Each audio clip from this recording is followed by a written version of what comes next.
kutegera n'okutegeera ne bakuleeta mu sayizi gye waliko ate olabirire baana banno bambi ng'omukozi yayaaya naye kyewakola n'okwata abobuyinza n'obabulira amazima ku bikukwatako n'obabulira nti ero si linnya lyange bannange bampaatiikako paatiige ebyo byonna we tubigattagatta emboozi yo ng'eyo wagikola tewateekamu bulimba tewakola ki amazima gakufuula obweddembe kakati naawe risiki yo ey'okuggyako obutuuze bw'eggwanga erya Bungereza njagala okukakasa Mo Farah ntono munnamateeka amanyiddwa nga Bridok yamunnyonnyola amugamba teweeraliikirira.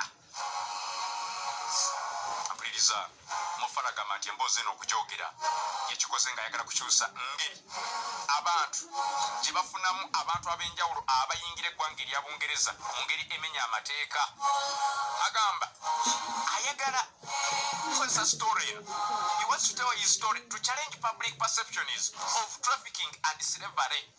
I had no idea there were so many people who are going through exactly the same thing that I did. It just shows how lucky I was. Agamba nti nali simanyi twaliyo abantu bangi nnyo abali e Bungereza eno gye ndi abayisiddwa mu mbeera y'emuga gye nayisibwamu ne baleetebwa e Bungereza.